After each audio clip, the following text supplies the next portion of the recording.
सकाळ माध्यम समूहाच्या पुणे बस डेला अनेक पुणेकर सेलिब्रिटीजनीही पाठिंबा दिला। यात सुबोध भावेनेही सकाळच्या या उपक्रमाचं कौतुक केलंय। आणि मला असं वाटतं की 1 नोव्हेंबर रोजी सकाळी जो बस डे हा उपक्रम आयोजित केलाय, हा उपक्रम भले एक दिवसाकरता का असेल पण त्याची सुरुवात अत्यंत पॉझिटिव्ह नोटनी होते। चांगल्या काहीतरी बदल होण्याच्या दृष्टीने त्याची सुरुवात होते आणि या बदलाला आपण सगळ्यांनी सामोरं जायला पाहिजे, कारण या शहरात चांगल्या पद्धतीने जीवन जगणं हा आपल्या प्रत्येकाचा अधिकार आहे। त्याच्यात कोणाच्या एकट्याचा सहभाग असू शकत नाही। आपण सगळ्यांनी जर पुढाकार घेतला, आपण सगळ्यांनी जर त्याच्यात सहभाग घेतला आणि आपण जर ठरवलं की आपलं शहर हे प्रदूषण मुक्त असलं पाहिजे, निरोगी आणि उत्तम हवेचं असलं पाहिजे, तर मला असं वाटतं ते आपल्याला सहज शक्य आहे। तर 1 नोव्हेंबरला होणाऱ्या पुणे बस डेच्या निमित्तानं पुण्यातले मुख्य रस्ते, तिथली वाहतूक व्यवस्था, लोकांच्या समस्या या सगळ्याचा आढावा घेतलाय आमची प्रतिनिधी नम्रता वागळेनं।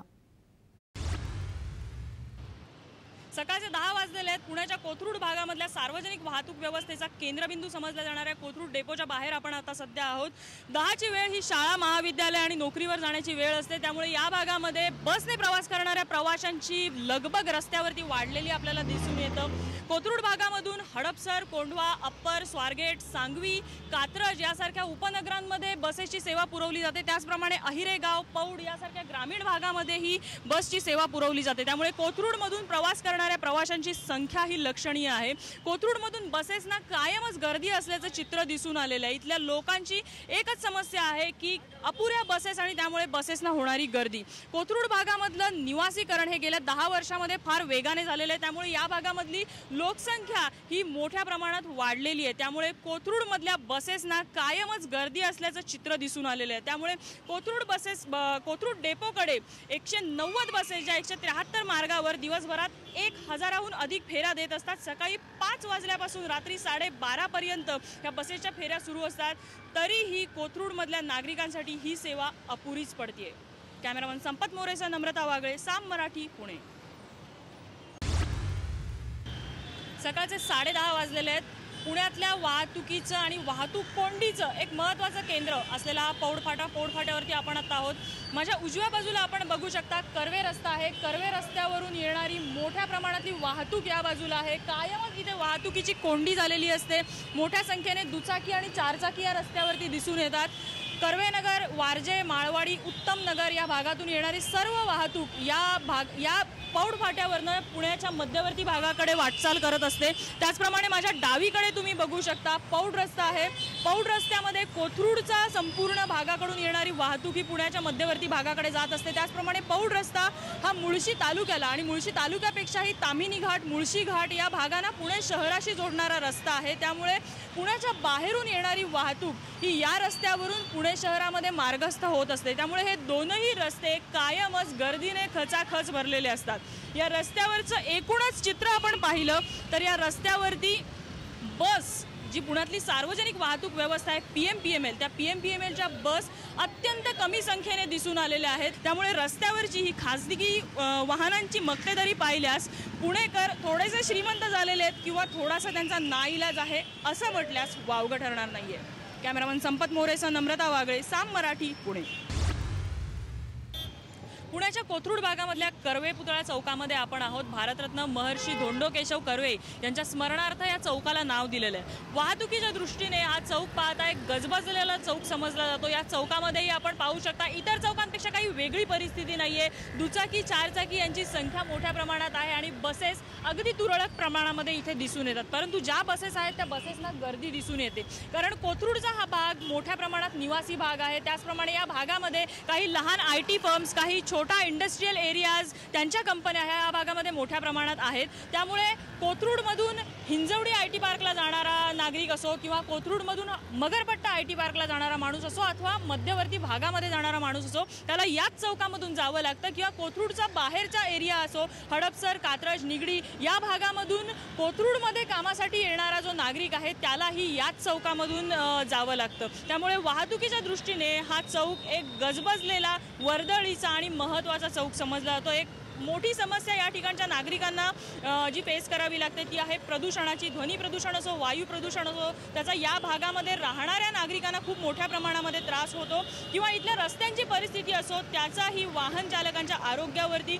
मोठ्या प्रमाणात परिणाम होतो। तरीही पुणेकर हे जास्तीत जास्त प्रमाणामध्ये खाजगी वाहतुकीलाच प्राधान्य देतात। यामध्ये त्यांचा प्रेस्टिजियस हट्ट असू दे किंवा नाईलाज असू दे, परंतु पुण्यातल्या वाहतुकीची कोंडी हा पुण्यामधला कायमच एक धगधगता वास्तव आणि एक धगधगता प्रश्न राहिलेला आहे। कॅमेरामन संपत मोरेसह नम्रता वागळे, साम मराठी, पुणे।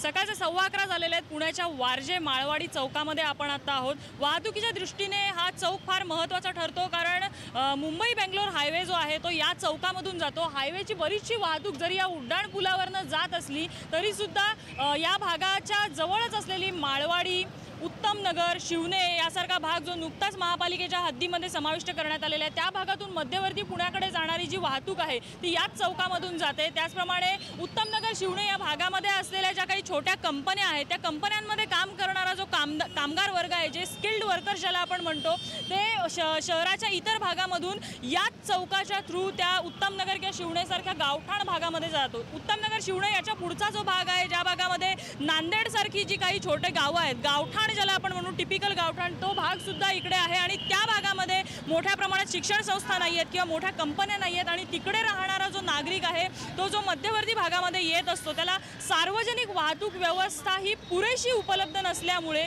खासगी वाहतुकीचा वापर करण्याशिवाय फार पर्याय नसतो। आणखी एक महत्त्वाचा भाग म्हणजे कोथरूड, वारजे या भागामध्ये राहणारा किंवा वारजे माळवाडी किंवा पॉप्युलर नगर यासारख्या भागामध्ये राहणारा नागरिक, ज्याला हायवेचा वापर करून कात्रजकडे किंवा हायवेचा वापर करून हिंजवडीकडे जायचंय, तो नागरिक सुद्धा याच चौकामधून वाहतूक त्या नागरिकांची होत असते। त्यामुळे अत्यंत गर्दीचा असा हा चौक आहे।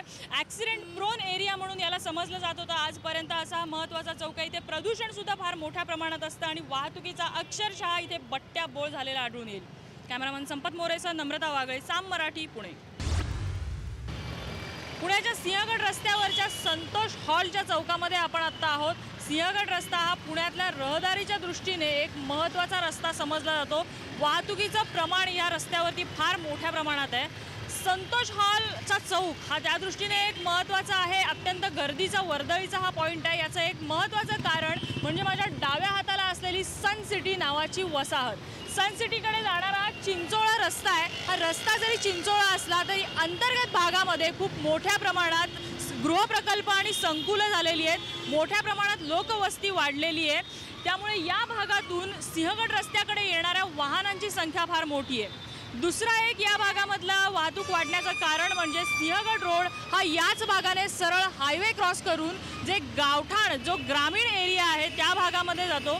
त्या भागात नरे, नांदेड फाटा, खडकवासला, अगदी पानशेतपर्यंतची अनेक गावं आहेत, ज्या गावामधून अनेक लोक नोकरीसाठी, व्यवसायासाठी, अनेक कारणांसाठी पुणे शहरामध्ये येत असतात आणि पुणे शहरामध्ये शिरण्यासाठी त्यांना सिंहगड रोड हा एक महत्त्वाचा रस्ता असतो। तिसरं एक कारण आहे ते म्हणजे शहराच्या मध्यवर्ती भागातून किंवा कात्रजसारख्या भागातून, सातारा रस्त्याकडून हायवेकडे काही कारणास्तव जाणारी जी वाहतूक आहे ती याच चौकामधून जाते। ही एकूणच वाहतूक ही अनेक अशा चार पाच महत्त्वाच्या ठिकाणावरून येणारी वाहतूक ही संतोष हॉलच्या चौकामधून जात असते। त्यामुळे संतोष हॉलच्या चौकामध्ये वाहतुकीचा कायमच बट्ट्याबोळ राहिलेला आहे। संतोष हॉल चौकामध्ये वाहतूक कोंडीचा प्रश्न हा नेहमीचा आहे। अगदी पीक आवर्स जरी म्हटले तरी सकाळच्या वेळेला 10 ते 12 आणि संध्याकाळी 6 वाजल्यानंतर अगदी रात्री 10 वाजेपर्यंत संतोष हॉल चौकामध्ये वाहतुकीची कोंडी ही कायमच होत आलेली आहे। पेट्रोल जळतं, वेळ जातो। सिंहगड रोडवरच्या नागरिकांसाठी संतोष हॉलचा चौक हा त्यामुळे कायमच पार करण्याच्या दृष्टीने एक डोकेदुखी झालेली आहे। कॅमेरामन संपत मोरेसह नम्रता वागळे, साम मराठी, पुणे। पुण्याच्या नरवीर तानाजी मालुसरे चौक म्हणजेच सिंहगड रस्त्यावरच्या दांडेकर पुलाच्या चौकामध्ये आपण आता आहोत। सिंहगड रोड जो पुणे शहरातला एक वर्दळीचा रस्ता आहे, तो रस्ता इथून सुरू होतो। या चौकामध्ये 3 ठिकाणावरची वाहतूक एकत्र आलेली असते। स्वारगेटकडून सिंहगड रस्त्याकडे जाणारी वाहतूक, शहराच्या मध्यवर्ती भागातून स्वारगेटकडे अथवा सिंहगड रस्त्याकडे जाणारी वाहतूक आणि सिंहगड रस्त्यावरून शहराच्या मध्यवर्ती भागाकडे येणारी वाहतूक, अशा 3 ठिकाणाहून वाहतुकीचा प्रचंड लोंढा या चौकामध्ये येतो। त्यामुळे इथल्या वाहतुकीवर कायमच ताण राहिलेला आहे। सार्वजनिक वाहतूक व्यवस्था या भागामध्ये मोठ्या प्रमाणात असली तरीही बसेसची कमी असलेली संख्या, त्यामुळे इथल्या सार्वजनिक वाहतूक व्यवस्थेला इथल्या नागरिकांनी कमी प्राधान्य दिलेलं हे इथल्या दुचाकी आणि चारचाकींच्या संख्येवरून दिसून येतं। एक वाहतुकीचा मोठा ताण या चौकावरती असतो। दिवसातली कोणतीही वेळ असो, मग ती सकाळचे 7 असो, 10 असो, दुपारचे 12 असो, 3 असो किंवा संध्याकाळचे 7 असो किंवा रात्रीचे 10 सुद्धा, हा चौकामध्ये कायमच दुचाकी आणि चारचाकींची संख्या मोठी असते आणि वाहतुकीने हा रस्ता कायमच ओसांडून वाहत असतो। कॅमेरामन संपत मोरेसह नम्रता वागळे, साम मराठी, पुणे।